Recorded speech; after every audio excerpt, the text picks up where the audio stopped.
Oi, Letícia, boa noite. Estava pensando, será que o pessoal está na outra sala? A gente está com o professor Eugênio. Agora, é engraçado, eu Oi, ouço essas Oi, professora. tudo bem?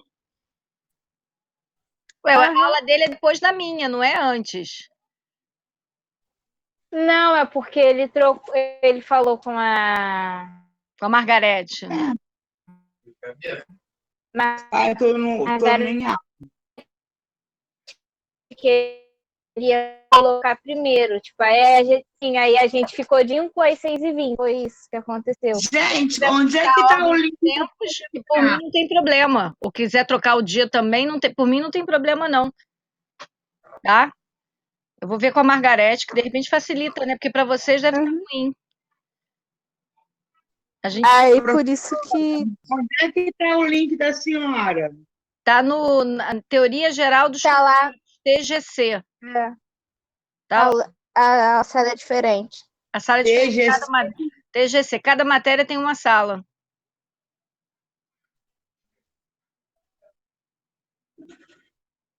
Não, porque o celular abriu, mas o computador não abriu. É igual, Nem sei como se. se você for pelo Mas eu não tô vendo é assim. só clicar, Monique.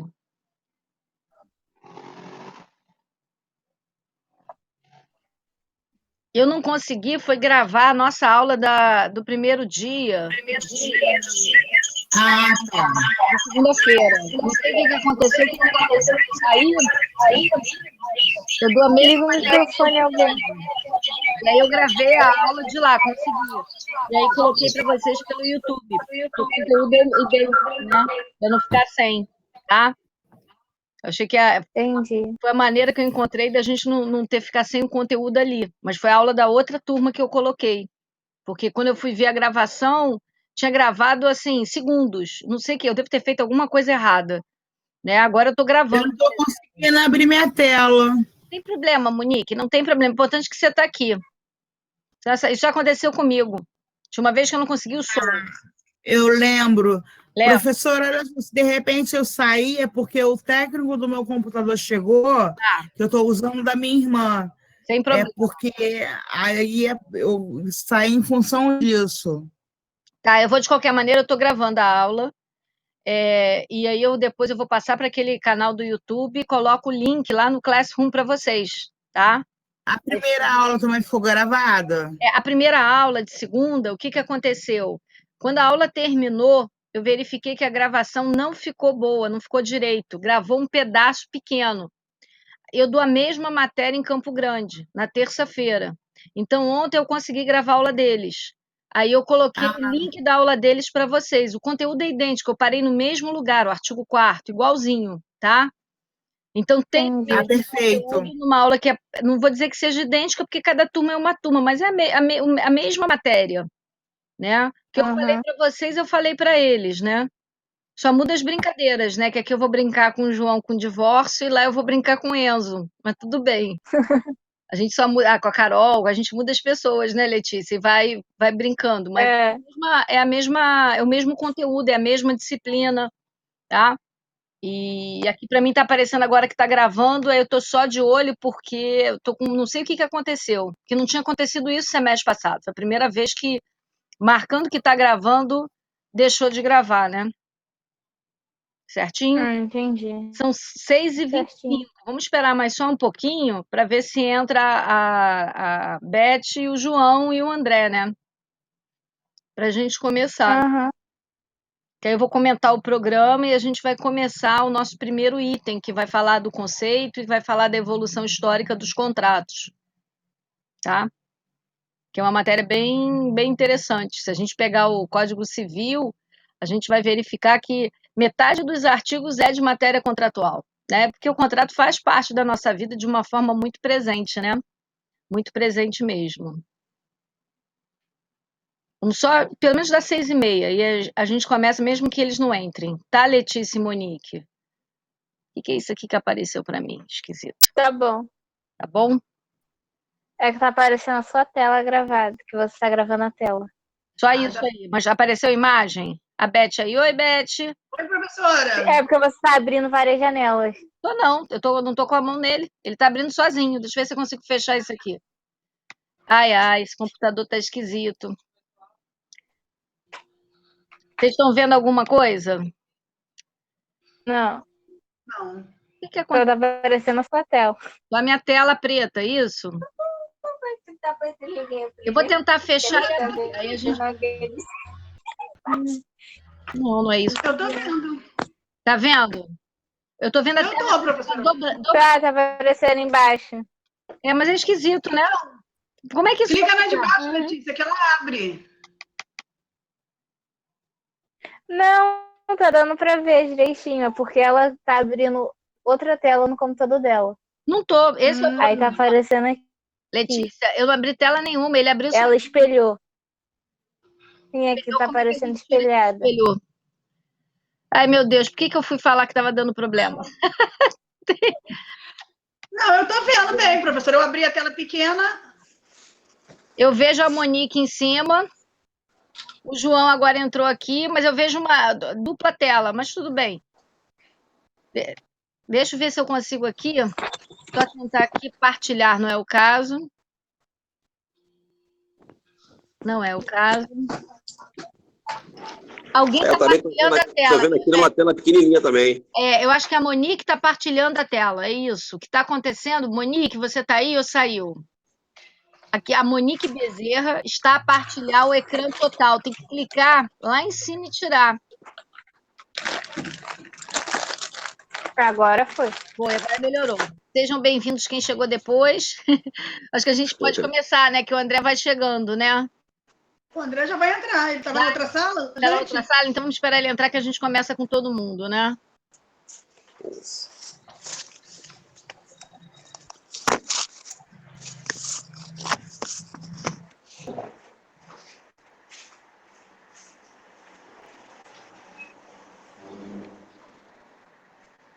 Esperar só ele entrar e a gente vai.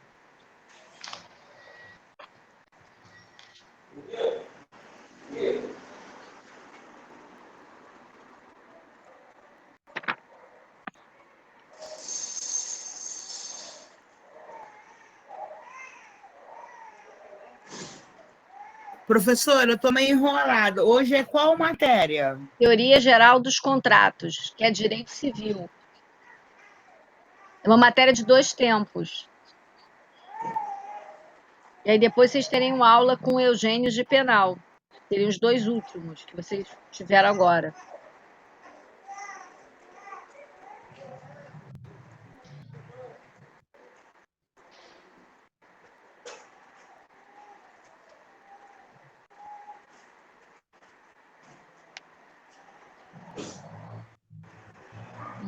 O André não vai entrar, não. André, cadê você, André? Vamos começar a comentar o programa? E aí depois a gente. Como é que se diz? E aí depois a gente começa a matéria, até lá ele deve ter entrado. Ok, minha gente? São 6h30, né? Melhor assim. Então vamos lá. Eu não sei por que ficou. Acho que assim é melhor, né? O que a gente tem esse semestre? Direito Civil trata de teoria geral dos contratos, né? O que vem no código a seguir as obrigações que nós estudamos no semestre passado. Essa disciplina é uma disciplina que tem só 2 tempos por semana, não são 4 tempos. E eu disponibilizei para vocês a ementa, isso não tem lá no Classroom.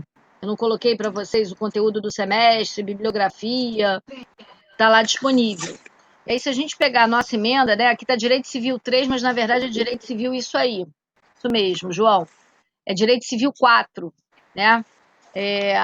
Que trata dessa teoria geral dos contratos, que é, na realidade, um instituto fundamental. Se nós olharmos, durante o nosso dia, nós, de alguma maneira, estamos realizando algum tipo de contrato, seja no início contratando ou na execução, né?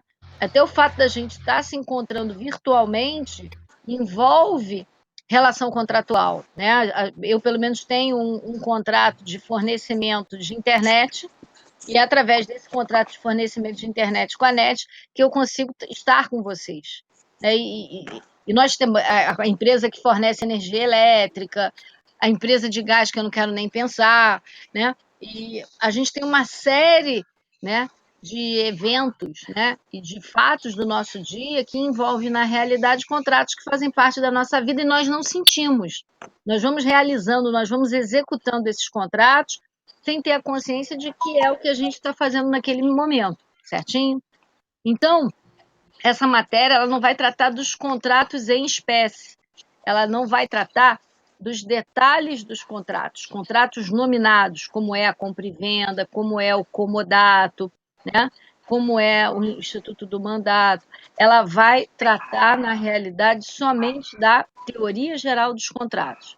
São os elementos genéricos e fundamentais para que a gente tenha a compreensão adequada dos contratos. É por isso que, se a gente pegar o nosso programa, a gente tem lá, unidade 1, noção geral de contrato, conceito e evolução histórica, função social, condições de validade, que são os requisitos, e os princípios, né? Que são muito importantes, interpretação e pactos sucessórios. Depois, formação de vontade, né? A formação dos contratos efetivamente. Né? Então, a gente vai olhar aqui como os contratos eles se formam, né? E a base dessa formação é a manifestação de vontade. A gente não pode esquecer que, se eu for pegar um conceito tradicional de contrato e for lá para trás, eu vou encontrar como um acordo de vontades que tem uma forma estabelecida em lei, que tem um objetivo a ser cumprido, estabelecendo direitos e obrigações para ambas as partes. Né? E sem a gente entrar no conceito moderno que traz uma função social para dentro dele, né? Depois a gente vai olhar a classificação dos contratos, né? Os contratos têm muitas classificações, algumas dessas classificações são muito importantes, né? E daí a importância da gente olhar todas essas classificações, né? Tem até um tipo de contrato que a gente vai estudar, que é um contrato chamado aleatório, né? O que é o contrato aleatório? Vem da alea, de sorte. Então, é um contrato que, na realidade, você não sabe se o que está ali relacionado vai ser efetivado na plenitude, né? Depois, a unidade 4, a gente tem estipulação em favor de terceiro. A gente vai olhar o que é isso. É quando as partes acordam algo que se dá em benefício de um outro sujeito. Depois, promessa de fato de terceiro, né? A ideia aqui é que se faça uma promessa decorrente de uma ação que é praticada por terceiro, a gente vai olhar o que é isso. Vamos tratar dos vícios redibitórios. Os vícios redibitórios, né? Eles maculam o contrato. O melhor exemplo de vício é a evicção, né? A evicção. E existem ações judiciais para você tratar dessa matéria. Então, nós vamos olhar quais são esses vícios, quais os efeitos que eles causam, quais as ações que podem ser tomadas, né, ajuizadas no caso da presença deles, e depois a gente vai tratar na unidade seguinte, que é a unidade 7ª, a evicção. Né? A evicção ela é uma figura muito especial, né? Ela está relacionada a um ato que leva à ocultação da verdade, causando prejuízo a alguém. Então, você faz de conta que você é o dono de determinada coisa e a vende para outro sujeito sem sê-lo. Né? Então, você pode causar um prejuízo enorme, né? E isso tudo pode vir a ser anulado. Né? Então, da evicção resultam direitos, né? E existe ação justamente para você tentar coibir isso. Então, a gente vai olhar essa questão da evicção também. Depois, na unidade 8, a gente vai olhar aqui os contratos aleatórios, né? A gente aqui tem a questão da sorte, da alha, tem o risco envolvido, né? E a gente vai olhar direitinho o que são esses contratos, quais os seus tipos, quais são os efeitos possíveis, né? Aí a gente passa para a unidade seguinte, que fala do contrato preliminar. O contrato preliminar é uma espécie de promessa de compra e venda, é o exemplo mais clássico. Hoje, a promessa de compra e venda ela vem elencada no artigo 1225 do Código Civil como direito real. Então, o promitente comprador tem um direito real ali espelhado. Então, o Código Civil ele trouxe algumas coisas novas, né, nessa seara. Então, aqui a gente vai estudar esse contrato preliminar. Depois, contrato com pessoa a declarar, né? Isso também tem alguns detalhes que fogem do normal, então a gente vai ver o que é esse tipo de contrato, como ele é realizado, que tipo de situação ele se aplica. Vamos falar depois da extinção do contrato, né? Com cumprimento, sem cumprimento, quais são os efeitos, se eu posso ter alguma causa superveniente que leve à extinção ou que altere ou modifique o contrato. E aí a nossa última unidade são declarações unilaterais de vontade, né? Pagamento indevido, enriquecimento sem causa, né? Isso tudo podendo impactar nessa seara contratual, né? Então, nós temos o nosso semestre nessas 2 unidades, né? Com 2 tempos semanais, mas, para sorte da gente, às quartas-feiras nós não temos nenhum feriado, né? O que tem feriado é a turma de segunda-feira, só. A gente vai ter todas as quartas um percurso normal, sem problema, né? O período de aplicação de prova, nossa primeira prova, está na semana que tem o dia 23 de setembro, né? Então, seria dia 23 de setembro. E a nossa segunda prova, dia 25 de novembro, né? E aí eu vou repetir com relação à avaliação que eu falei na segunda-feira.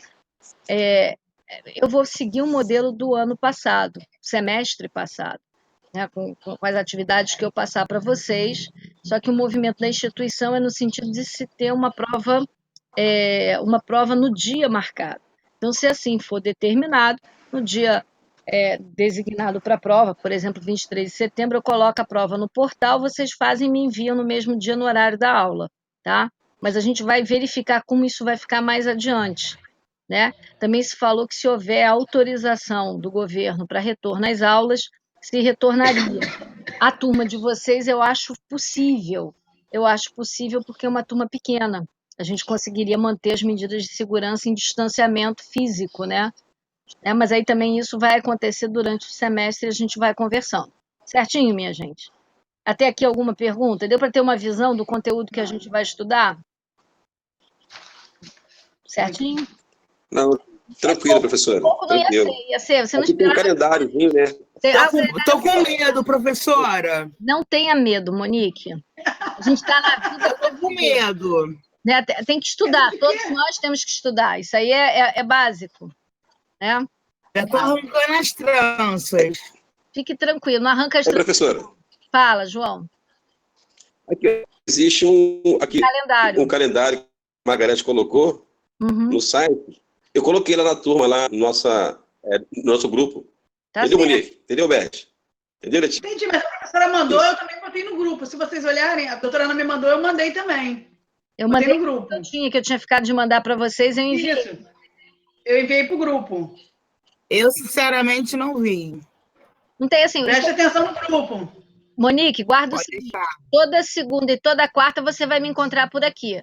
Na segunda, no link de DPC1. E na quarta, no link de TGC. Ok? Que bom, professora. Eu gosto muito da senhora. De vocês, né? Bom, uma turma que a gente já conhece, né? Dá bem, é melhor, né? Melhor se a gente pudesse estar na nossa sala de aula, mas as coisas, né, não são exatamente do jeito que a gente quer. Bibliografia. Exatamente. A gente tem a biblioteca virtual da instituição, né?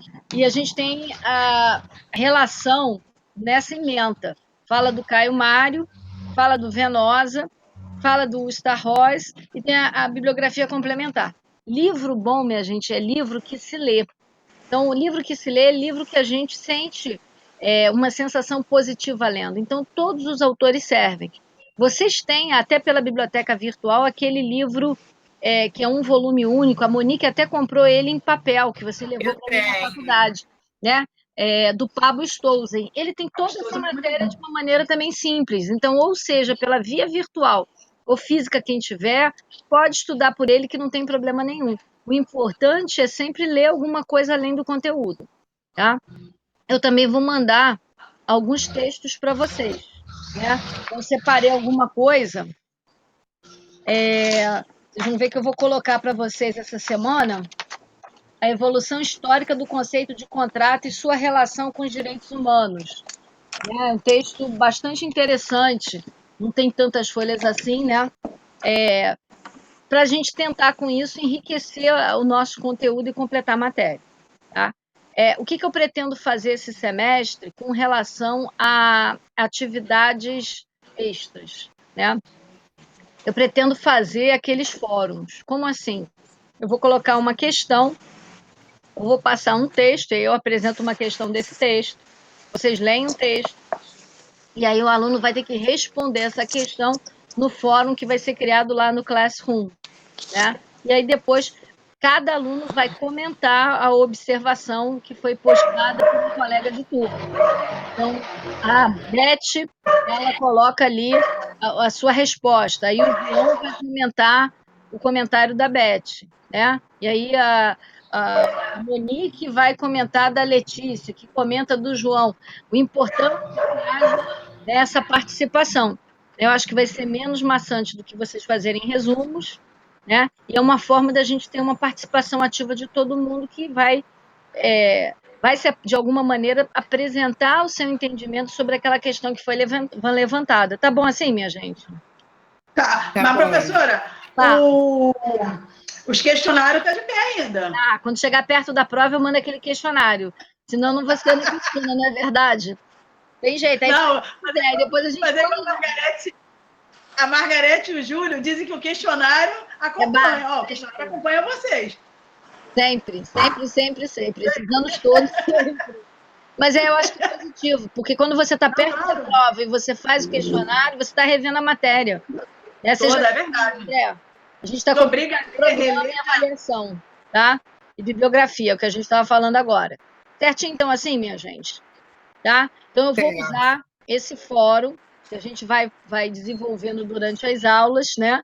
Para que a gente possa ter a participação de vocês. E com isso eu não pretendo pedir resumo de texto. Vou mandar os textos, vou mandar algum questionamento para vocês participarem, tá?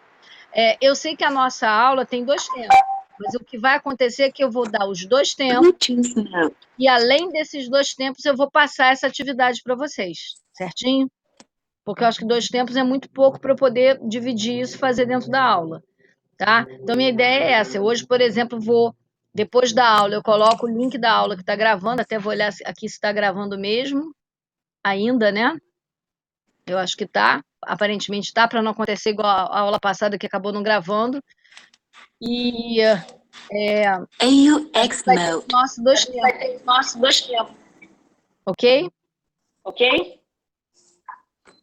Alguém quer fazer alguma pergunta? Eu acho que tem. Vamos fechar o microfone? Dando eco. Está dando eco. Será que melhorou? Vamos agora, acho que vai, né? Foi. Então, vamos começar o nosso conteúdo? Se ninguém quiser colocar nada, eu não sei se alguém escreveu alguma coisa no chat, deixa eu também botar aqui para ver. Ninguém escreveu nada, ótimo. Então, vamos começar nosso conteúdo? Então, vamos lá. Nossa disciplina, ela é Teoria Geral dos Contratos, né? Então, na nossa primeira unidade, o que nós vamos tratar é com relação ao conceito, a evolução histórica de contrato e a função social dos contratos em si, né? Depois eu vou postar também lá no Classroom um resumo, né, contendo ali os tópicos que a gente tiver falado da nossa aula, para facilitar a vida de vocês, já que aqui não tem quadro negro para a gente colocar, né? O contrato, na realidade, ele é uma fonte de obrigações, né? Então, quando a gente falou no semestre passado da Teoria Geral das Obrigações, né, o contrato está diretamente relacionado. Por quê? Porque ele é uma espécie de negócio jurídico, né?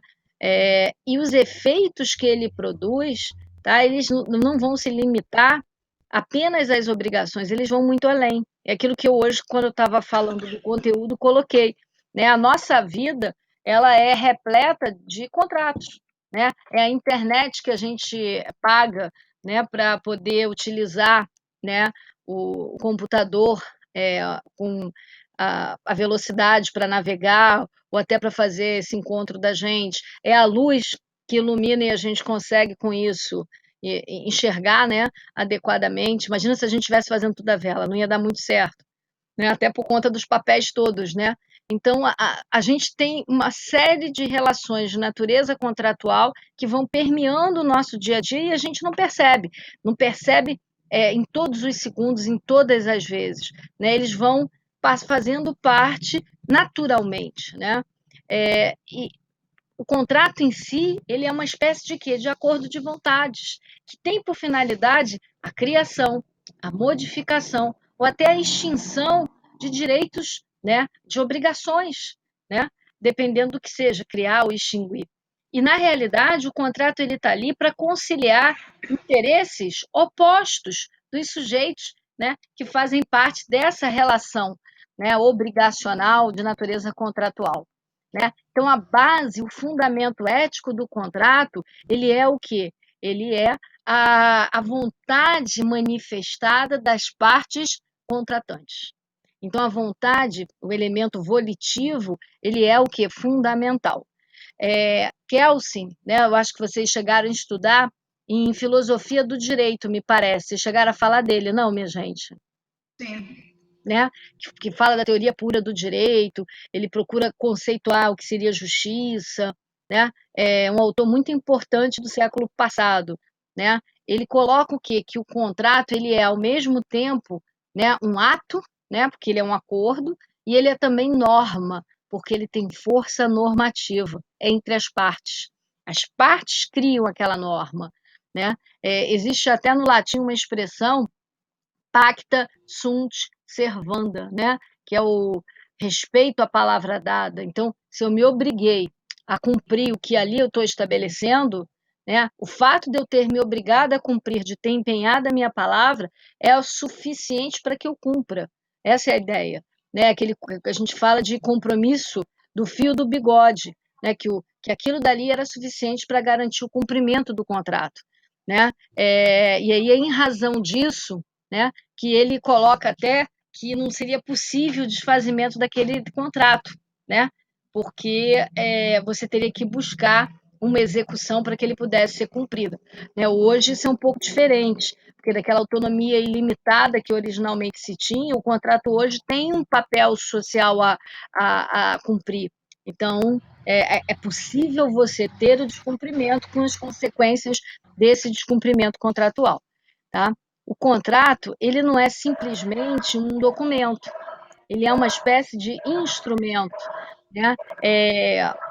Por quê? Porque ele exterioriza esse acordo de vontades, né? Ele é um instrumento, né, em si, porque inclusive ele serve como prova, né? Quantas ações judiciais não são manejadas, né? Você ali apresentando o contrato em si, né? Então ele acaba tendo um valor, né, um impacto superior a de documento. Ele é mais do que isso, né?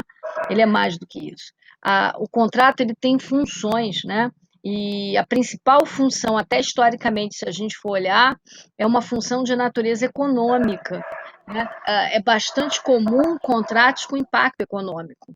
Né? Então, o dinheiro movimenta a economia e movimenta o mundo. E aí o contrato ele vai participar ativamente desse aspecto. Então, a gente não pode deixar, né, de mencionar que o contrato terá essa função econômica, mas só a função econômica não. Né? A gente não pode imaginar num Estado democrático de direito, onde a gente tem a questão da dignidade da pessoa humana como um valor supremo, que esse contrato não vai atingir também uma finalidade, uma função social. Então, ele hoje, além dessa função econômica, ele possui também uma função social, obrigatoriamente, certinho? Uma outra coisa que é importante, a gente às vezes vê uma série de denominações, né?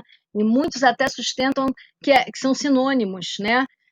Por exemplo, pacto, contrato e pacto é a mesma coisa, contrato e convenção é a mesma coisa, né? Isso vem da onde? Isso vem lá do direito romano, né?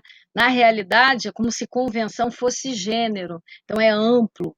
E aí o contrato e o pacto seriam espécies, tipos. Os pactos, né, seriam normas específicas, situações específicas, delimitadas, né, e com uma natureza de acompanhamento. A gente tem como exemplo clássico disso, que perdura até os nossos dias, o chamado pacto antinupcial. Se eu tenho uma pessoa que pretende se casar com regime de bens diferente do regime legal, haverá necessidade dessas pessoas, antes da formalização do casamento, celebrar o que se chama de pacto antinupcial, que vocês vão estudar lá no direito de família, né? Na compra e venda, que vocês vão estudar semestre que vem, existe uma coisa chamada retrovenda, é possível. Então, você vai fazer também um pacto de retrovenda, né? Mas, na verdade, a gente também pode usar como o quê? Como sinônimo. Eu posso dizer, né, numa fala corriqueira, né, que pacto e contrato são as mesmas coisas. Agora, o contrato ele tem um peso mais formal pelo valor histórico. O pacto tem esse valor de acessoriedade também pelo valor histórico. Certinho, minha gente? Tá? A gente só está procurando ver o conceito, por enquanto, nada além disso. Agora, como é que eu posso conceituar efetivamente o contrato, né? O contrato é um acordo resultante de declarações de vontade. Então, eu tenho que ter vontades de sujeitos diferentes, né? Com interesses diferentes, né? Por que interesses diferentes? Vamos pensar assim: o João deseja comprar uma Bíblia, né? Então, ele quer adquirir a Bíblia. O José quer vender a Bíblia. Se o José quer vender, ele vai entregar a coisa e receber dinheiro. Se o João quer comprar, ele vai entregar dinheiro e receber a coisa. Então, eu tenho interesses que são o quê? São, na verdade, divergentes, né? Enquanto um quer comprar, quer a coisa em si, o outro vai pagar por isso. Então, esse acordo de duas ou mais declarações de vontades que contém esses interesses que são, na verdade, contraditórios, mas conciliáveis, porque a vontade deles caminha no sentido de viabilizar, de tornar isso possível, isso tudo possível, né? É um contrato. Eu tenho ali eles estabelecendo aquele regramento, né, para que aquele negócio jurídico seja efetivado, né, de acordo com a vontade que está sendo manifestada naquele instrumento que é o contrato em si. É importante que a gente destaque que o contrato hoje ele tem uma função social. E isso veio, né, desse momento que a gente vive. Né? Se a gente pegar a nossa Constituição, a Constituição Cidadã, se a gente pegar o mundo pós-liberalismo, nós vamos encontrar, né, esse apelo à democracia, esse apelo ao Estado democrático de direito e esse apelo à dignidade da pessoa humana. Então, o contrato não pode escapar da sua função social. Né? E nós vamos encontrar isso no artigo 422 do Código Civil, artigo que foi, inclusive, alterado, né, recentemente na sua redação, que depois a gente vai ver. Né? Mas o contrato ele cumpre a sua função social, podendo regular questões que têm vinculação econômica ou não. Né? Ele pode ir além, não regulando nada que seja, né, uma compra e venda, né, efetiva. Né? Mas o que é fundamental, independente do tipo que ele seja, nós vamos sempre tê-lo como meio, né, de exteriorização da vontade dos sujeitos envolvidos e tem que estar presente, né, esse escopo, essa finalidade de dignificar o homem, de concretizar valores sociais que fundamentam esse contrato.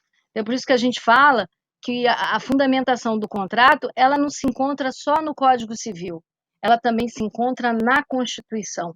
Então, tanto a Constituição como o Código Civil trazem regras, né, que são essenciais, né, em matéria de contratos. Né? Na realidade, o direito ele acabou, né, o direito civil, o direito processual civil, todas as áreas do direito se constitucionalizando.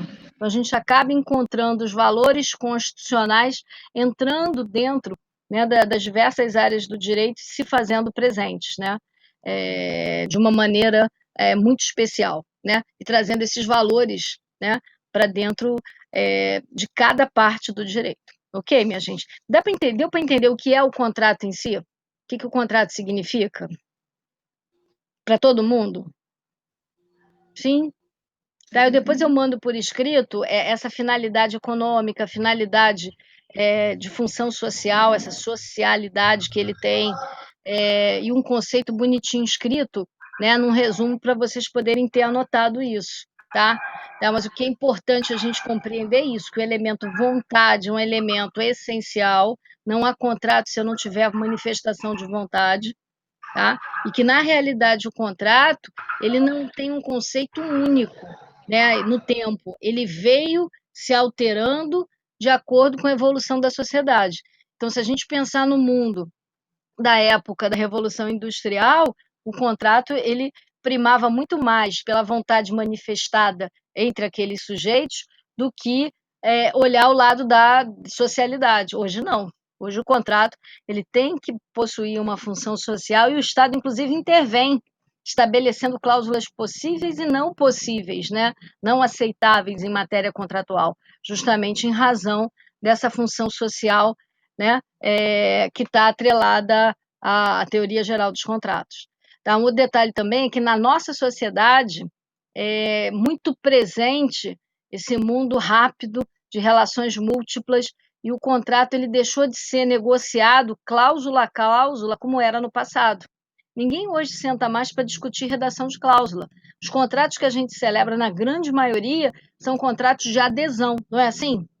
Né? Você vai fazer o contrato educacional com a faculdade. Você tem a oportunidade de dizer como uma cláusula vai ser escrita? Não.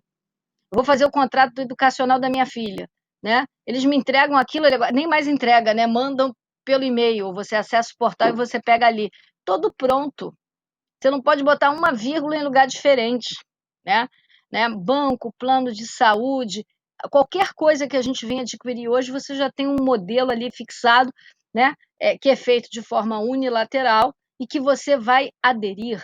E aí a gente tem uma legislação que procura fazer o quê? Proteger a parte mais frágil que está sendo obrigada a aderir àquele contrato. Isso justamente em razão dessa função social. Né? A gente hoje tem isso, né?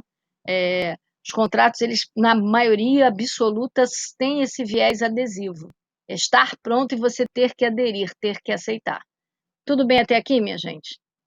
Podemos seguir? Bom, então vamos para a evolução histórica? A gente, na evolução histórica, tem, acho que 4 momentos que a maioria dos autores coloca como os 4 momentos principais. Né? É o direito romano, que não podia deixar de ser, né? O direito depois medieval, e aí você tem a contribuição do direito canônico, né? Você ainda está próximo ao direito romano, mas está começando a sair, né? Daquele sistema. E depois a gente tem também a parte do mundo que renasceu, se redescobriu com o Renascimento e depois com a Revolução Industrial, e mais próximo da gente, o mundo contemporâneo com os Estados democráticos do direito. Então, a gente tem aí cortes, que são cortes importantes para a gente procurar entender o porquê dos contratos, o que a gente tem com relação ao contrato. Né? E aí, o que cabe a gente falar? Vamos voltar para o direito romano. No direito romano, o contrato era extremamente formal, né? Você tinha ali um padrão de realização, uma fórmula para ser seguida. Tá? Eu vou dar um exemplo vinculado a direito civil que mostra bem isso. Nós temos uma ação, que é uma ação bastante comum, que é chamada de consignação em pagamento. Vocês já ouviram falar dessa ação? Não sei se alguém já ouviu falar. Você tem uma parcela... Sim. Já? Já. Você quer pagar o teu credor, por exemplo, se recusa a receber de maneira injustificada, e você vai consignar o pagamento, né, para se libertar daquela obrigação que você tem que honrar. No semestre passado, a gente estudou até o pagamento por consignação, não foi isso? Que tem relação. Agora, como é que isso surgiu? Né? Se a gente for para o direito romano, a gente consegue visualizar esse formalismo, essa ritualidade que existe. Você queria consignar em pagamento, né? Você ia se dirigir a determinado tempo, com a coisa a ser consignada, que podia ser dinheiro ou podia ser um objeto. Você colocaria aquele objeto dentro de um saco, fecharia aquele saco, colocaria um pequeno sinete nele e realizaria um ritual diante de determinado local do templo, né? E após esse ritual, você deixaria o saco com o objeto ali e sairia. né, estaria com a obrigação satisfeita, cumprida, né? Então, esse exemplo mostra, né, como a gente tem essa formalidade e essa questão religiosa presente no direito romano. Né? Se você não realizasse aquela fórmula de ir naquele templo e realizar aquele ritual, você não teria a obrigação cumprida. Né? Essa é a ideia ali. Né? Então, é bastante complicado isso com os olhos da gente hoje. Mas na época dos romanos era uma situação assim para eles ideal. Né? Eles eram politeístas. Então, você tinha ali formalidade para todo lado. Então, para cada situação, a gente tinha uma fórmula que deveria ser seguida obrigatoriamente. Para quê? Para que se tivesse a proteção estatal, né? Para que o acordo tivesse tido o cumprimento declarado e você tivesse ali com tudo no lugar, né? Alguns contratos ainda no direito romano, eles recebiam uma denominação especial, né?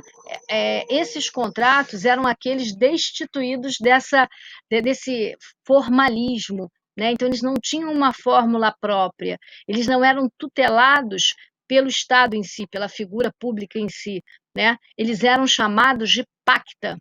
Pacta é palavra, né? E daí a gente falar de pacto, convenção, acordo, né? Tem o mesmo sentido. Então, o que era a pacta dos romanos? Era, na realidade, um contrato que não possuía formalidades, que não possuía rituais específicos, né? Mas o que acontecia? Se ele não possuía formalidade, ele não era tutelado, né, pela figura pública. E se ele não fosse cumprido, você não poderia buscar a figura pública para exigir o cumprimento. Então, existiam algumas situações que estavam fora do amparo, né? Na realidade, né, você tinha ali uma carga religiosa muito grande, né, muito grande. E essas situações que ficavam fora eram situações que tinham um valor econômico menor, reduzido, e que não traziam uma vantagem econômica grande, né, para aqueles que administravam os diversos templos que haviam, né?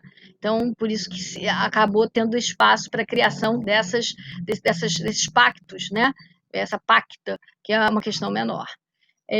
A gente falou, né, da convenção sendo gênero e do contrato e pacto sendo espécies, isso vem do direito romano, e os contratos, né, em si e as convenções eram protegidas pela chamada axio. O que é a axio? É a ação romana, né? A possibilidade de você ir, né, ao que a gente chama hoje de juízo, né, buscar a proteção daquele seu direito que foi violado. E aí a gente vai ter, na realidade, algumas espécies de situações relacionadas a essas obrigações oriundas de contrato. A gente tem o que eles chamam de literis, literis vem de letras, né? Na realidade, havia um livro que era chamado de livro do credor, e esse livro do credor recebia as anotações, né? E esse livro passou a ser depois conhecido como códex, né? E a gente hoje tem os nossos códigos, e isso está relacionado originariamente a essas anotações de dívida que eram feitas fruto de contrato. Nós tínhamos também a chamada re vem de reis, que é coisa. Existem contratos, né, e existem situações jurídicas que são consagradas pela coisa em si. Vamos pensar nos direitos reais? Os direitos reais, que é matéria que vocês ainda vão estudar, tratam do direito das coisas. Reais porque vem de reis, que é coisa em latim. A coisa, ela exige uma formalidade além do contrato. Então, exemplo, você vai comprar um imóvel. O fato de você assinar um contrato de compra e venda não é o suficiente para fazer de você proprietário do imóvel. Você vai ter direitos sobre ele. Agora, a propriedade, ela não vem do contrato. Da onde vem a propriedade? A propriedade vem da anotação realizada no registro imobiliário. Então, se a gente pegar o artigo 1227 do Código Civil, a gente vai verificar que você é proprietário de um imóvel se a matrícula do imóvel fizer referência ao seu nome. Então, você tem que levar o contrato de compra e venda ao registro no RGI. E se for coisa móvel, a propriedade se dá não é pelo contrato assinado, é pela chamada tradição, que está no 1226 do Código Civil. É a entrega do objeto. Eu vendi para a Beth ou para a Monique com as tranças. O meu prendedor de cabelo é idoso, né? Porque eu acho que isso aqui tem mais de 30 anos, né? Mas que prende o cabelo e não escorre, né? Porque qualquer coisa que eu bote desaba, esse aqui funciona. Então, enquanto ele sobreviver, ele fica. Então, ele para mim tem um valor inestimável. Mas eu vendi para a Letícia prender as tranças para ela poder estudar sem o cabelo cair no rosto, né? O fato de eu e ela fazemos um instrumento de compra e venda, delimitando o objeto, as condições de pagamento, data de entrega, não é o suficiente para torná-la proprietária do objeto. Ela somente será proprietária quando eu entregar este objeto na mão dela e ele passar a estar com ela. É a chamada tradição. Então, nós vamos ter contratos que estão relacionados à tradição. É a né? Então, isso vem da onde? Vem do direito romano. A gente tem exemplo disso, além dessa parte de venda e compra, até em comodato, está no artigo 579 do Código Civil, que você precisa ter a tradição para que aquele negócio jurídico ele se aperfeiçoe, ele se complete. Então, na realidade, né, essa espécie contratual ela só se efetivava com a tradição da coisa, com a entrega da coisa. E a gente tem um terceiro tipo, que é a chamada verbis. Verbis é o quê? É palavra, é fala, é aquilo que você expressa. E o que dizia ali? Que nós tínhamos determinados tipos de contratos que dependiam de quê? Da troca de falas orais, são os rituais, né? Esses rituais, para os romanos, eram muito, muito comuns. O exemplo que eu dei de consignação e pagamento, que o sujeito ia no templo, né? Colocava dentro da bolsinha, fechava com sinete e falava algumas coisas, realizando um ritual e fazia o badalo do sinete, né? Ele, com aquelas palavras, estava realizando aquele ritual religioso e, com isso, ele acabava se libertando. Então, nós tínhamos determinados tipos de contratos que dependiam de quê? Da fala. Né? A gente até hoje tem... João, qual é o contrato que você coloca num lugar todo especial? É o casamento, que a gente vai discutir a natureza jurídica dele, se é contratual ou se é um contrato muito especial, né? Lá depois, em direito de família, vocês vão ver isso. No casamento, você não tem que assumir um compromisso verbal? Você não diz que aceita? Você não jura? Eu não estou te ouvindo, João. Não? Não, sim, verdade. Não é verdade? Sim, se você com certeza. não fala, o contrato vale? Não. Você tem que manifestar não vale. realmente. É um exemplo de contrato vinculado a direito romano. Tudo bem que o casamento não é um bom exemplo de contrato, que é um contrato que tem todo um arcabouço muito especial. Ele é fora da curva, ele é sui generis. Mas ali eu acho que serve para exemplificar, porque tem essa parte oral. Né? Tem essa parte oral. Você tem a necessidade da manifestação de vontade ali presente. Certinho? O divórcio não precisa disso, é muito melhor o casamento, não é verdade, João? Eu estou dando exemplo ao contrário. Não, sim, é verdade. Eu sempre implico com você com divórcio, hoje não vou. Né? Então, essa verbis, né, ela tem esse fundamento, né? Está presente ali. Então, se a gente for pensar no direito romano, a gente tem lá, relacionada às espécies contratuais, a gente tinha a figura da literis, que fazia com que houvesse inscrição em determinado livro, né, que era chamado de códex. É o que a gente tem hoje com os registros imobiliários, se a gente for trazer para os nossos dias. A gente tinha a re, que é a coisa, é a entrega física da coisa. A gente ainda tem isso, né? Que é a tradição vinculada aos bens móveis quando são vendidos, é comodato, por exemplo. E a gente tem a verbis, que é a troca de falas, de expressões orais, que a gente, de certa forma, tem isso quando a gente fala do casamento. E tudo isso lá de trás do direito romano, com efeitos presentes até os nossos dias. Certinho até aqui, minha gente? Só para ilustrar? Bom, o que a gente mais tem com relação ao direito romano? Tá? Os contratos tinham proteção judicial, através da chamada actio. Os pactos, não.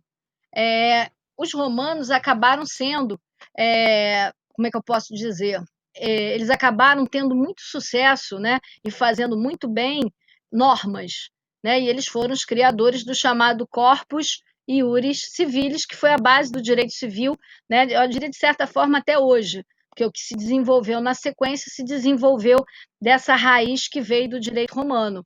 Então, esse corpo de normas cíveis, né, ele fazia o quê? Que aquilo que fosse contrato pudesse ser reclamado na via judicial pela chamada actio, que é a ação relacionada à execução daquilo que tivesse sido descumprido. Né? E com relação ao pacto, a gente não tinha essa proteção relacionada a actios. O direito romano também ele foi bastante amplo. O povo romano ele viveu durante séculos, sendo que o período clássico deles foi do século I a.C. a I depois de Cristo. E depois disso a gente passa a ver o esfacelamento do Império Romano, né? Dos romanos em si. Nesse período posterior ao clássico, a gente encontra uma nova figura que vai se somar às três que eu citei, que era o chamado contratus solo consenso, né? O que era isso? Era um contrato sem muita formalidade, era um contrato simplificado, que bastava o que? A manifestação de vontade das partes. Né? Ele não produziria uma obrigação civil, mas ele produziria uma obrigação natural. Vocês se recordam de obrigação natural, que nós estudamos no semestre passado? Aquela como dívida prescrita, aquela que eu não posso acionar para exigir o cumprimento, né? Certinho? Então, a gente passa a ter, né, essa quarta figura também presente no direito romano. Do direito romano, o que a gente pode trazer de contribuição para a definição de contrato é o que eu mencionei. Né? Podemos passar para o contrato no direito medieval? Tá? O direito medieval, né, ele é importante por quê? Primeiro, porque a gente tem a figura do direito canônico ali presente, né, fazendo parte dele, né, e representando um peso muito grande. Além disso, a gente tem também o direito germânico, né, que está relacionado aos bárbaros. Enquanto o direito canônico ele tinha um formalismo grande, né, que se aproximava do direito romano, o direito bárbaro, por sua vez, não tinha formalismo quase nenhum. Né? Ele era costumeiro, realizado, né, de forma praticamente oral, né? E aí a gente tinha um antagonismo entre esses dois direitos. Esses dois aspectos acabaram caminhando juntos para que a gente pudesse ter o que a gente chama de direito medieval, com a presença do direito canônico e com a presença desse direito germânico ali. Né? Nesse período medieval, a gente começa a ter, ao longo do tempo, o crescimento econômico, atividade mercantil. E aí esse formalismo, né, do direito romano passou a ser um problema, porque as formalidades fazem com que se perca tempo. Né? E o tempo é algo que não quer se perder em negócios. Vocês vão ter direito internacional, mais para, acho que depois do sexto período, eu não lembro de cabeça onde está. E direito internacional privado, vocês vão estudar contratos internacionais de comércio. E nos contratos internacionais de comércio, a gente vai aprender uma coisa chamada incoterms. Não sei se alguém já ouviu falar nisso. São termos usuais do comércio internacional. Vocês já ouviram falar, por exemplo, em FOB? FOB, CIF? Porque vamos imaginar que você queira comprar um produto estrangeiro, né? Mas você quer receber esse produto na sua casa. Tá? Como é que eu posso contratar? Eu tenho várias possibilidades. Eu posso fechar um valor onde o vendedor vai me trazer o produto dentro da minha casa, né? Vai me entregar na minha porta. E é problema dele cuidar do transporte, cuidar do seguro, cuidar das questões alfandegárias, da saída do Estado estrangeiro e da entrada no Brasil. Tá? Agora, é claro que se eu faço isso, né, eu vou ter... Vocês estão ouvindo barulho? Eu vou só fechar a porta, só um minutinho. Só um instantinho.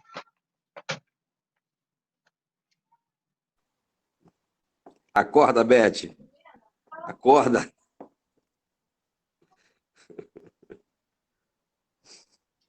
Ô, João, eu tô com o Código Civil aqui do meu lado.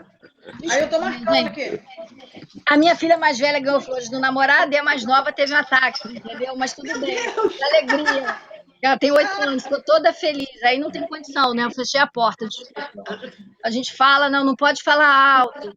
Não é a mesma coisa que nada, perdão. O que acontece?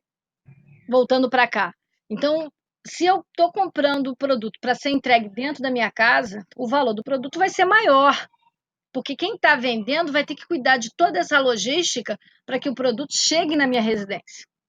Agora, se eu estou comprando o produto e digo que eu vou pegar na loja do vendedor lá fora, o preço vai ser bem menor, porque quem vai ter que tratar de toda essa logística sou eu. Só que existem diversas situações no meio disso. Você contratar ali na fronteira, ou dentro da embarcação, ou na chegada no porto brasileiro. Né? Em termos comerciais, né, essas variações todas, né, levam a contratos complicadíssimos. O que se faz no direito? Se estabelece cláusulas prévias.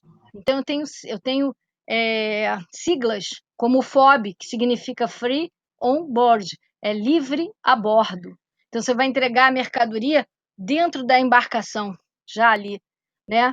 E aí você, com essas fórmulas, você sabe que se no teu contrato você coloca FOB, ou coloca CIF, ou coloca qualquer outra expressão, você tem uma tabela de termos que vai te dizer quais são os direitos e quais são as obrigações da parte vendedora e da parte compradora. Então, ao invés de eu ter que negociar um contrato com dezenas de cláusulas, eu vou colocar 3 letras. E essas 3 letras vão conter essa dezena de cláusulas. Então, na parte mercantil, aquelas formalidades do direito romano, elas se mostravam muito complicadas, porque dificultavam, né, o negócio a ser realizado. Então, aquele formalismo começou a ser o quê? Suavizado, simplificado. Né? Então, aqueles rituais foram perdendo espaço.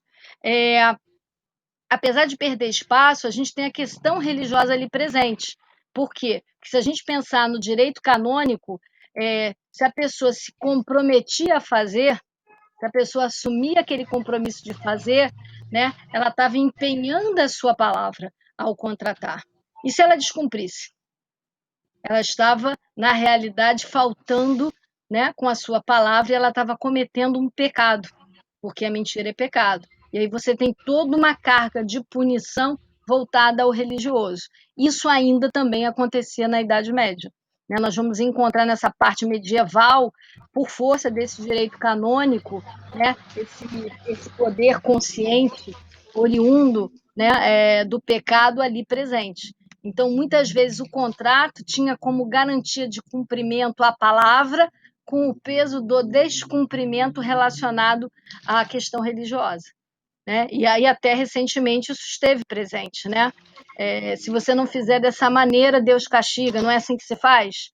Ou se você tem um furacão, isso aí está se revoltando porque você realizou um ato que não poderia realizar, ou quebrou um procedimento padrão que é adotado naquela localidade. Então, essa questão de punição religiosa, ela também ali estava presente. Mas a Idade Média ela é importante porque ela começa a flexibilizar, ela começa a simplificar, né, aqueles formulários, aqueles procedimentos que a gente tinha do direito romano. Certinho, minha gente? Idade medieval? E no direito moderno, né? O que a gente tem? A gente vai ter a presença forte do justnaturalismo, do direito natural no início. A gente vai ter a questão do capitalismo e do liberalismo também presentes. E a gente, em razão disso, vai ter um valor especial ao que a gente denomina de autonomia da vontade. Né? Então, se a gente olhar a história contratual, a gente vai encontrar um momento inicial onde a vontade das partes é soberana e o poder do Estado não pode se intrometer dentro dela para dizer se pode ou se não pode ser daquela maneira. Né? Isso veio por força do poder econômico. O poder econômico ele fazia isso. Então, especialmente a partir do século XIX, com a expansão do capitalismo, né, a gente passa a ter os contratos, né, relacionados à circulação de riqueza dentro da sociedade. A gente passa a ter o direito contratual, né, relacionado à autonomia da vontade, à liberdade de contratar, né? A pessoa, ela teoricamente, ela é livre para contratar ou não. Não se discutia nesse momento se eu tinha um desnível entre as partes. O Estado, ele não estava ali para avaliar esse desnível. Se eu tinha um sujeito mais poderoso e um menos poderoso, mais frágil, com menos conhecimento, e eles contratassem, se o contrato fosse completamente desfavorável ao menos poderoso, não importava. Se eles contrataram, ele deveria ser cumprido dessa maneira e ponto final. Não faria diferença. Tá? A intervenção estatal, justamente para tentar equilibrar, ela não havia. O Estado só interviria no sentido de, se houvesse descumprimento do contrato, a gente teria as ações judiciais para que aquele contrato fosse cumprido, valesse da forma que ele foi acordado pelos sujeitos ali envolvidos, né? Ou se tivesse algum tipo de vício, né? Então, isso é muito importante também, né? Aqui a gente tem a pacta sunt servanda com um peso muito grande, né? Então, a palavra dada deve ser cumprida, né?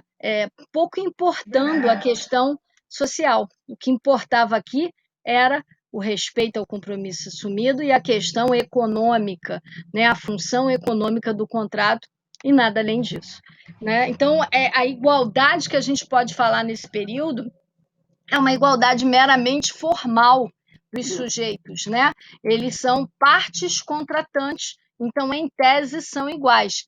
De fato, não eram, e pouco importava isso, né? Se havia desnível, se não havia coesão, pouco importava.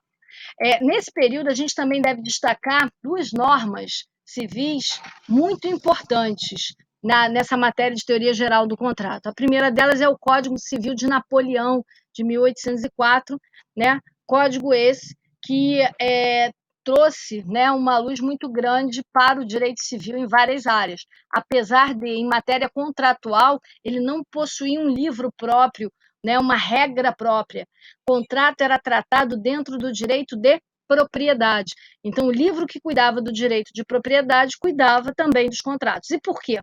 Porque o principal direito daquela época era a propriedade, né? O Brasil viveu isso até recentemente, né? Tanto que, se a gente pegar o Código Civil anterior ao atual, o direito das coisas, e o direito de propriedade é um tipo de direito das coisas, ele vem no início do Código. Hoje não. O que vem logo no início é o direito das obrigações, que é o que mais faz parte da nossa vida.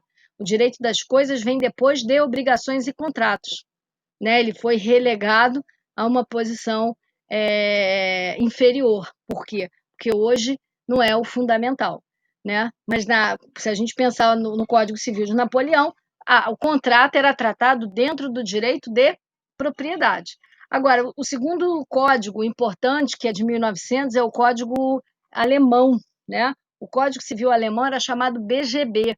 E esse Código Civil Alemão, ele sim, ele tinha um capítulo específico para regular contratos, né? Então, ele continha ali as regras, né, dos contratos e não subordinava o contrato à propriedade em si, né? Então, ele foi o primeiro código que deu um tratamento, né, especial aos contratos, criando o contrato como uma categoria que é, de fato, negócio jurídico, né? E aí o contrato é uma das modalidades de negócio jurídico e recebeu, né, uma série de regras relacionadas a essa natureza dele e não ficou relegado a estar sendo visto junto do direito de propriedade. Ok, minha gente? Aí a gente chega no nosso modelo atual, que é um modelo democrático, né? Hoje a gente tem estados democráticos de direito, isso veio principalmente em razão da Revolução Industrial e das mudanças que a gente passou a ver a partir daí, principalmente em razão da globalização, né? E aí o contrato hoje é um contrato que, na verdade, apesar de ser celebrado entre sujeitos, ele é dotado de impessoalidade, ele é massificado. Por quê? Porque é tudo muito, né? Você vai celebrar, né, um contrato com planos de saúde ou com seguro, né, são dezenas, centenas, milhares de pessoas que fazem, então você já tem aquele contrato padrão que você vai aderir, né? Então, em razão dessa massificação, né, você passa a ter a necessidade do Estado agir dentro desse contrato, não permitindo que haja essa autonomia absoluta das vontades, né?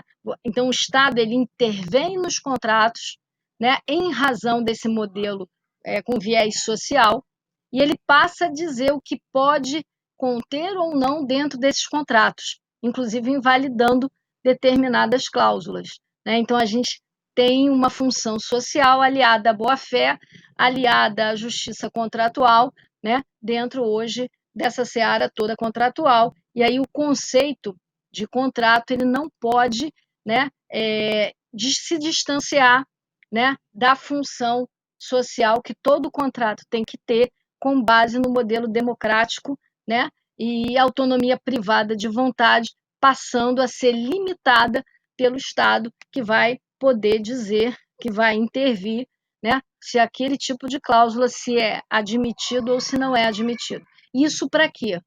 Né? Justamente para a proteção da dignidade da pessoa humana. Então, se a gente for olhar o contrato hoje, ele tem um sentido, uma noção bastante diferente da noção de contrato original, do passado, né?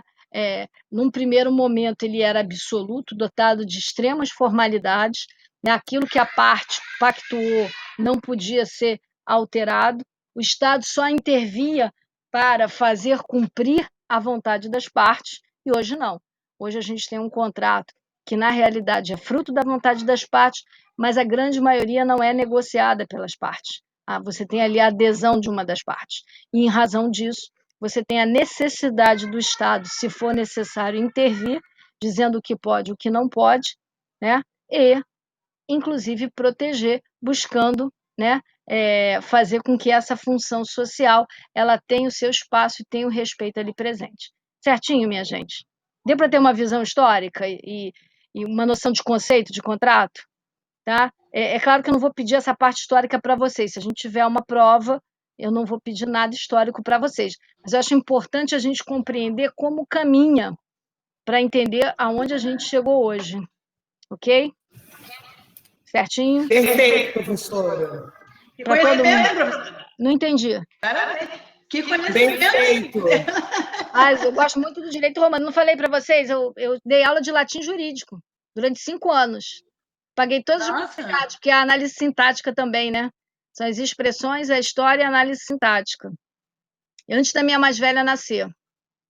Eu adorava o direito romano, adorava. Eu tive um professor, Mário Curtis Giordani, um senhor velhinho, ele já era velhinho naquela época, mas ele era um amor.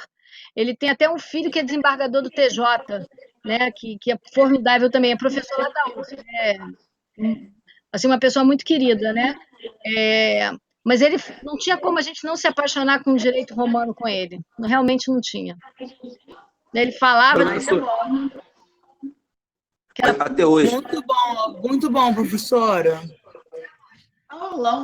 A professora, até hoje, existem muitos contratos que eles são à base do acordo, né? As cláusulas são feitas, principalmente contrato assim, de imóvel, onde, por exemplo, ali o proprietário, né, que é o dono ali, com o inquilino ali, eles negociam ali as cláusulas ali dos contratos, não é isso? À base do acordo, né? Mas exatamente. Existe, claro. Exatamente isso. Contrato. Agora, quer ver exemplo? Vamos pensar ali, negocia o imóvel, vamos pensar em locação.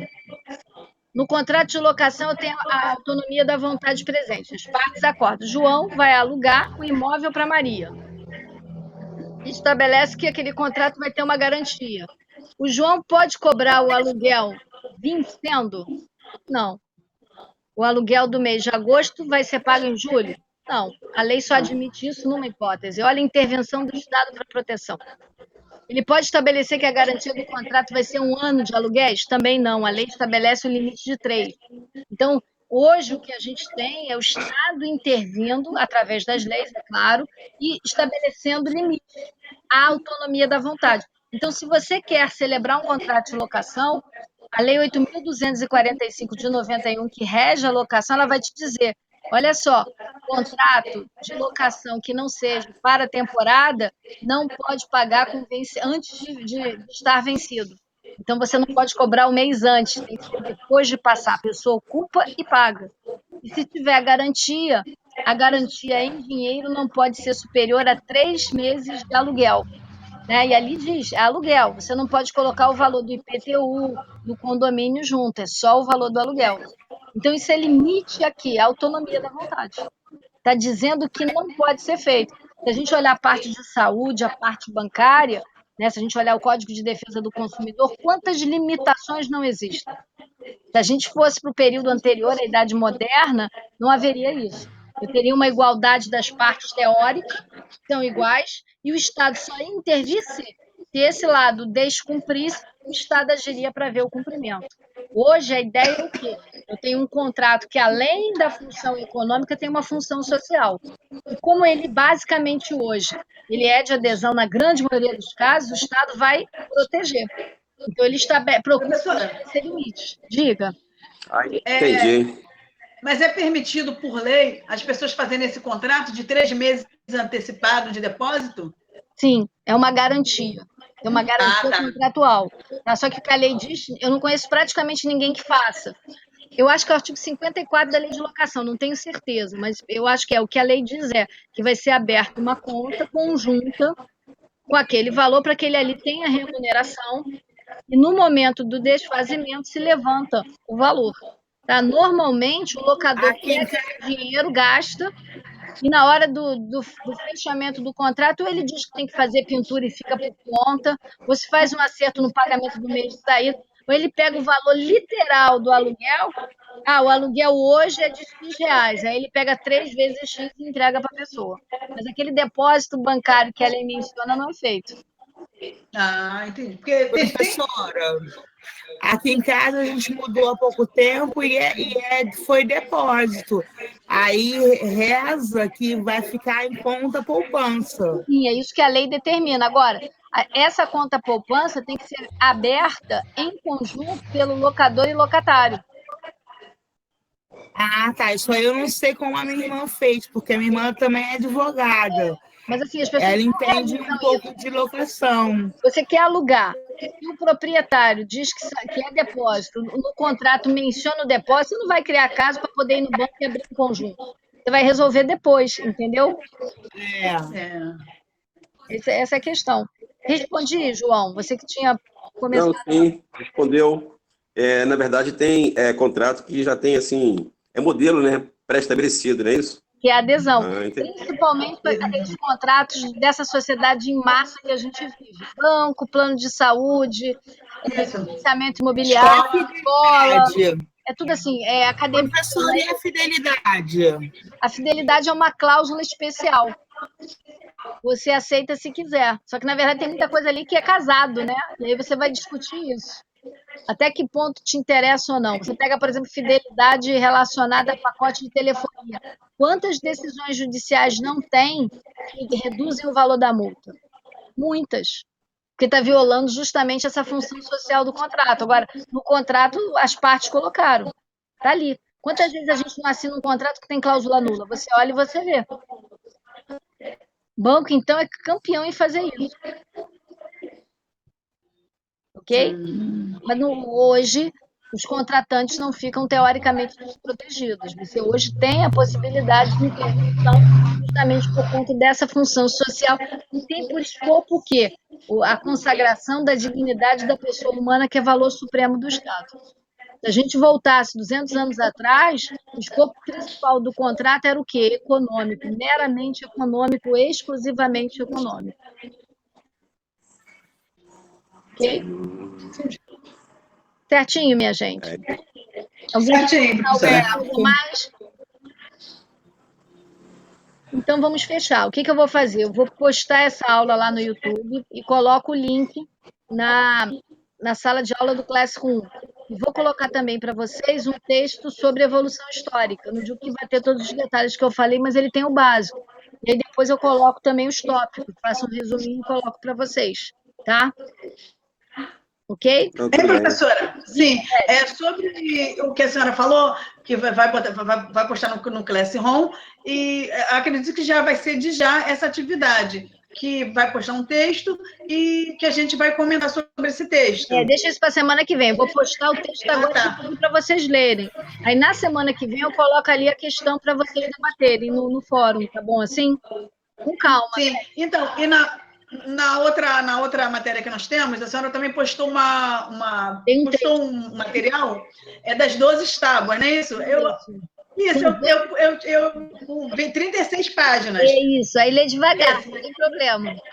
Não, eu imprimi ele, assim, eu olhei e falei, não, é muito grande. Eu imprimi e estou lendo ele. Com esse texto também vai ter esse... Vai. Eu não vou pedir para vocês resumo, eu vou pedir essas intervenções no fórum, como eu comentei, tá? Ah, sim, tá. Não, ótimo, que eu já imprimi ele, eu já estou lendo. Eu falei assim, vou ver com a doutora Ana desse texto, que eu achei bem interessante. E ele comenta em artigos. Ele vai falar do artigo 1 ao artigo 2 do Código do Processo Civil em detalhes, então vale a pena dar uma lida. É o conteúdo que a gente... Não, vale. Tá? Vale, porque a gente vê que tudo vem antes de Cristo, né? Tudo vem da época dos romanos, antes, não sei quantos anos, 460 anos antes de Cristo. Falei, nossa, não é muito antigo. E atual para os nossos dias, né? Depois, você pega o João que gosta de casamento, vem de lá. Estava dando uma olhada que eu peguei hoje para ver se tinha alguma coisa. Eu até já citei esse livro com vocês, A Cidade Antiga. Né? Para ver se tinha alguma coisa de contrato, mas não tem, mas tem de casamento, João. Casamento não é, João. Casamento. A gente persegue. Deixa eu aqui, ó, eles botam aqui atrás. Logo no início, ele vem falando. A religião como principal elemento constitutivo da família antiga e o casamento. Aí depois vem da continuidade da família, celibato proibido, divórcio em caso de esterilidade. Eu já até tinha citado esse livro como exemplo. Então, isso da onde? Lá de trás. Lá de trás. Cidade Antiga? É Cidade Antiga? Cidade Antiga, de Fustel de Colanges. Aqui, dá para... Ou se fica virando espelhado, né? É um livro muito bom. Você só tem que ter tempo de ler ele. Ele é histórico, não, assim, ele é bom para ler nas férias. Isso, ele vai ficar na memória. Para uma ocasião, eu ler ele. Ele é muito bom. Eu realmente gosto dele. Ele explica muita coisa. A questão, por exemplo, do poder familiar em determinada localidade. Ele fala dos deuses familiares, que são os deuses lares. É bem interessante. Não, é interessante. Ele fala sobre a lei do levirato? Não entendi. Ele fala sobre a lei do levirato? Ele fala sobre a lei do levirato? Eu acho que não. Não lembro. Mas, João, o que é isso? Não é quando, por exemplo, no casamento, quando morria, de repente, um homem, aí o irmão tinha que assumir a esposa. Deus me livre, vai que o irmão era feio. Era assim. Família. Era, para continuar, isso mesmo. Era assim. Não, se o irmão não fosse casado, né, João? Claro, solteiro, né? O irmão solteiro. Entendeu? Okay. Solteiro é sempre mais feio. Aí vai ter que ficar com aquele mais feio. Não tem jeito. Alguém colocação? André que está caladinho. André e Letícia. Então, gostei muito da aula, né? Entendi que... tá vendo? Por isso que eu fiquei gritando assim, Leuzap. Eu fiquei com medo porque ali é ruim de pedir carro. Pedir 99, né? Que não tem como achar. Que isso, Monique? Abaixa, desliga esse microfone. Eu não tô... O André estava falando. Então... Fala, André. Assim, a caixinha da censura da religiosidade, né? Mas eu tô silenciada porque a gente não está falando, não está discutindo religiosidade aqui, até porque eu sou cristão e eu acho que nós vivemos num país laico. Mas ela tem uma influência, e percebi hoje, né? Desde da época antiga na parte do direito. Isso é muito legal, porque a gente coloca até os dias de hoje que a Bíblia, né, é uma fonte segura das coisas que se entende como certo, né? Tirando o fanatismo, tirando a religiosidade, né? Algumas coisas ali a gente entende. Algumas não, eu acredito em todas, né? Senão, mas assim, eu fiquei muito feliz porque essa situação é uma situação que a gente vê que Deus é Deus desde antes que o mundo fosse mundo, né? Com certeza. É verdade. Então, assim, os doutores da lei perceberam isso e aplicaram isso como uma censura, né, que eu posso dizer assim, uma censura boa, né? Uma censura que faz... É claro que quando entra a religião, a situação de você dominar uma coisa sobre a religião é muito ruim para quem vive e para quem impõe. Né? Porque para quem impõe vive exatamente uma doutrina, né? Não vive uma religião. Mas enfim, isso é só uma passagem. Eu queria colocar também, professora, o seguinte: eu mandei um e-mail para a Desirê sobre o meu boleto e até agora nada. Ontem eu entrei no site lá da faculdade, mandei pelo Fale Conosco lá. E eu queria saber uma posição, porque no semestre passado ela me passou todos os boletos, entendeu? E aí, assim, até falei com a Beth que ia conversar com você no final, porque, tá faltando uma comunicação melhor entre a faculdade e o aluno, né? Tá, eu vou E conversar aí, assim, com o professor Leomar, eu vou ligar para ele amanhã, vou colocar essa situação e vou tentar mandar uma mensagem para a Desirê, para ver se ela dá alguma explicação, tá? tá bom. Obrigado, professor. Eu vou também olhar, André, eu não vi se teu nome está na pauta, eu não olhei isso, mas para a gente aqui não faz diferença, tá? Não, eu fiz a minha matrícula no mês passado, mal. Então vai estar na pauta, não tem nem problema, tá? O problema é esse mês, tá. Entendeu? Vou falar com eles, depois eu passo uma posição para você. Eu orientei ele, professora. Fala.